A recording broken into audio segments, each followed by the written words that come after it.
Reel बनवण्याच्या नादात गमावला जीव। वर्षा पर्यटनासाठी सीए असलेली 27 वर्षाची तरुणी मुंबई येथून आपल्या मित्रांसोबत फिरण्यासाठी कुंभे धबधबा येथे आली होती। धबधब्याच्या बाजूला असलेल्या एका छोट्या सुळक्यावरती जाऊन रील काढण्याचा मोह तिला आवरता आला नाही। व्हिडिओ काढण्याच्या नादात ती त्या ठिकाणी गेली। दुर्दैवाने तिथे गेल्यानंतर तिचा पाय निसटून ती थेट 350 फूट खोल दरीमध्ये पडली। सोबत असलेल्या मित्रांनी त्याची माहिती जवळच्या पोलीस ठाण्यात दिली। माणगाव पोलीस ठाणे येथील कर्तव्यदक्ष पोलीस अधिकारी पीआय निवृत्ती सर आणि एपीआय नरेंद्र सर यांनी घडलेल्या घटनेची माहिती जवळच्या सर्व रेस्क्यू टीमला दिली। ही माहिती मिळताच सह्याद्री वन्यजीव रक्षणार्थ सामाजिक संस्था रायगड यांनी लगेचच घटनेच्या दिशेने धाव घेतली। जवळपास 12:30च्या सुमारास रेस्क्यू टीम घटनास्थळी पोहोचली। स्थितीचा आढावा घेतल्यानंतर बचाव कार्य सुरू केलं। खाली उतरत असताना मोठे दगड आमच्या अंगावरती पडत होते। अवघ्या 15 मिनिटात टीम त्या तरुणीच्या जवळ पोहोचली। पहिल्यांदा असं वाटलं की कदाचित ती जिवंत नसावी, परंतु जवळ जाऊन तिचा श्वास तपासल्यानंतर ती जिवंत असल्याची खात्री झाली। तिला हाक दिल्यानंतर ती हलक्या आवाजात साथ देत होती। लगेचच जखमी तरुणीला सुरक्षितरित्या स्ट्रेचरवरती बांधण्यात आले। धारपणे 120 मीटरच्या अंतरावरती हाताने उचलून तिला जवळील मार्गावरती आणले।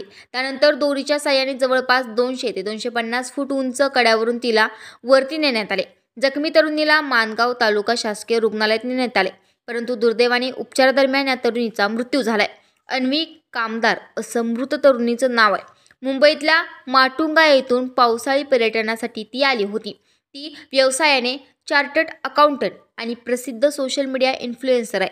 फेसबुक आणि इतर ठिकाणी तिचे लाखोने फॉलोअर्स आहेत। मुंबईवरून 5-6 मित्रमैत्रिणी एकत्र आले होते। त्यांच्यापैकी तन्वी दामदार नावाची ही जी मुलगी आहे 27 वर्षाची, ती सकाळी धबधब्याच्या आपल्या ह्या कठड्यावरनं खाली दरीमध्ये कोसळली। जवळपास 300-350 फुटावरती खाली कोसळली होती।